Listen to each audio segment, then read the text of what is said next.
All right, so I conducted my research on educational and athletic anxiety correlations among adolescent student athletes. So just for a little background on my topic, anxiety negatively impacts student athletes around the globe.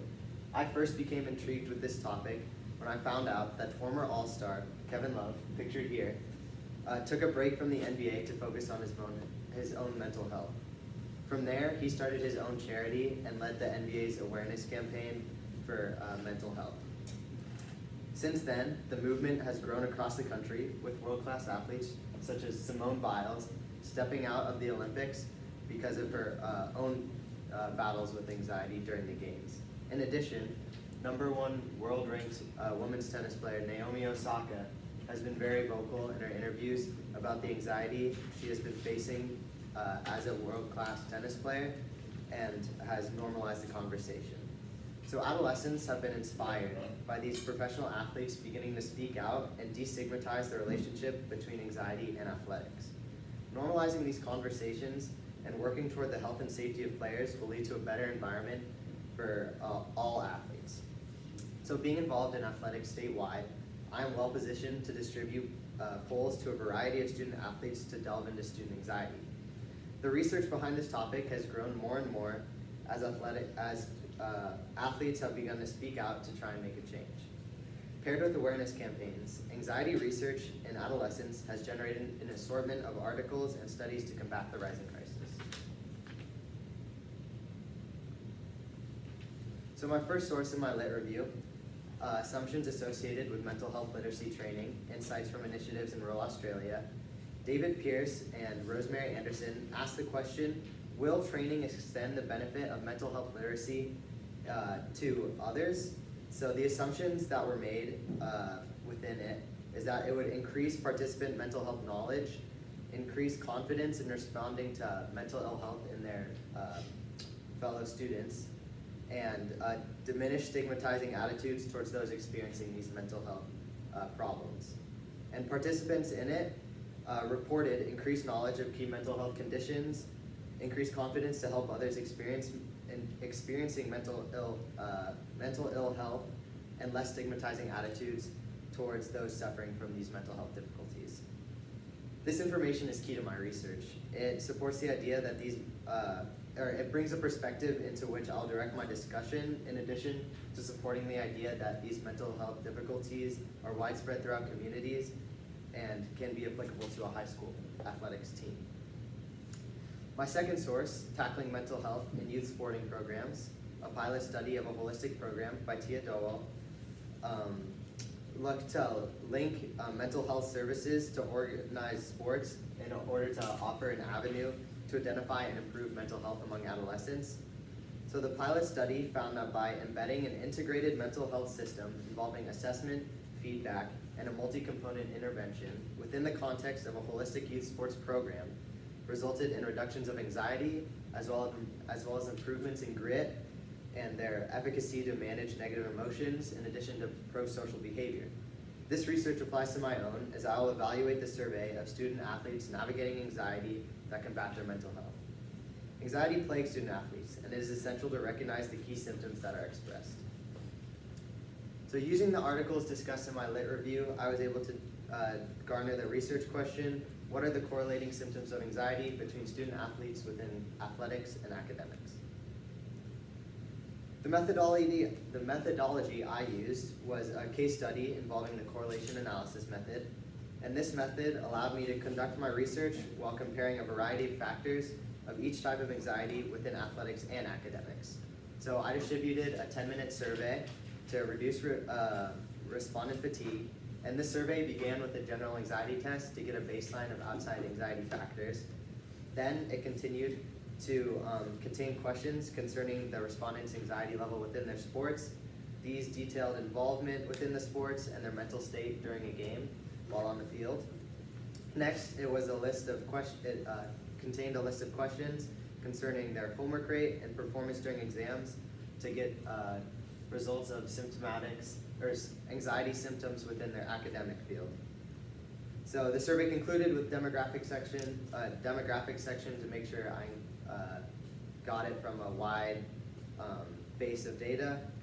Once I gathered the data, I looked at the correlations between each of these variables, and I saw that the correlations would first occur between different types of sports anxiety and academic anxiety, and then from there, I compared all anxiety factors with the general anxiety test.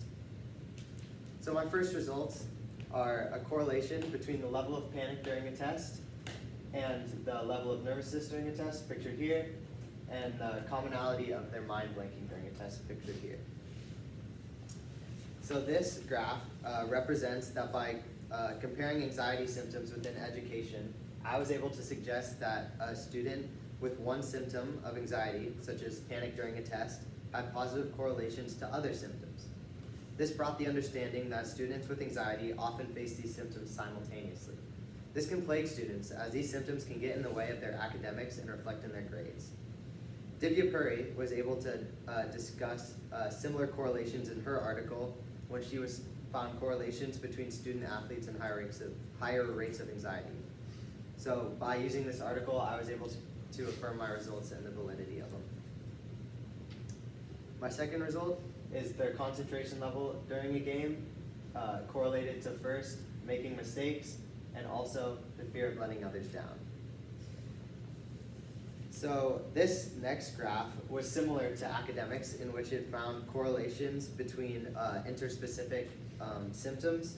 So I was able to find a correlation between them, meaning that student athletes struggling with symptoms of anxiety often face this same multitude of symptoms. And this can reflect in an athlete's performance on the field, as these lapses of concentration can take them away from the task at hand. So for my third results, I correlated general anxiety to different factors of sports anxiety. Here, it's correlating to the fear of letting others down. Here, it's correlating to focus level during a game. And here, it's correlating to their level of concentration during a game. So this graph represented weak correlations, because it's between general anxiety and athletic anxiety. And it brings up the idea that athletics can be used as an outlet for their anxiety symptoms, so they often don't face the same levels of anxiety outside of sports as they do inside of sports. And this is actually the opposite of what was found in Tia Dowell's study, in which she found correlations between student athletes' social relationships and their anxiety while playing on the field. This presents that further research must be done to determine the validity of the results. So for my next graph, I correlated general anxiety to educational anxiety. Firstly, the general anxiety test to their level of nervousness, then to their level of panic, and finally to their level of homework per night. So in addition, this represented a weak correlation between general anxiety tests and the different traits of educational anxiety. This represents the misunderstandings throughout the educational field and often blaming educational failures on outside factors. And this data can be affirmed by Sophia Saka's study on Greek adolescents during the COVID pandemic, in which she examined test anxiety and resilience. And similar to my results, she did not find strong correlations between test anxiety and outside anxiety. So the limitations of my data were that, firstly, I only got my data from a soccer team and a basketball team, and by limiting the range of sports I included in my results, I was unable to consider differentiating variables between many of them. And this left a gap when talking about individual sports, such as tennis, in which all the pressure is put on yourself, whereas in team sports you have other people to rely on. And another limitation was survey respondent issues.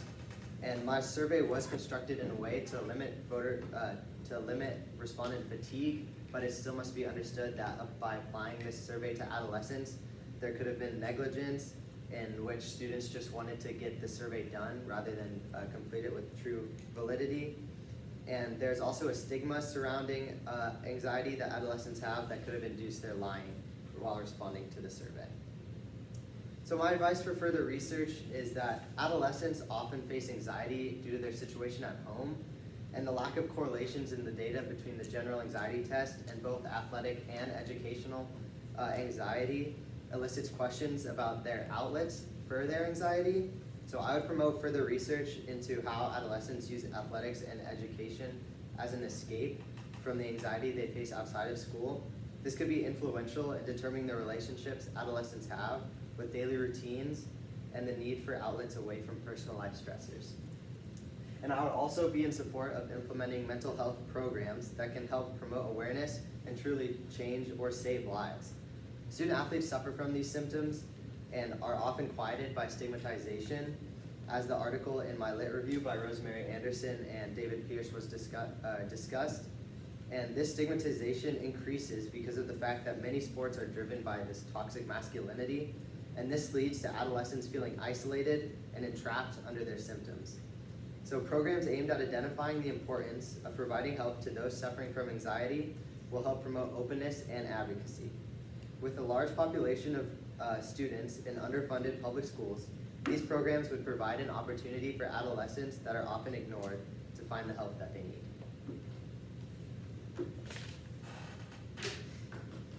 Terrific.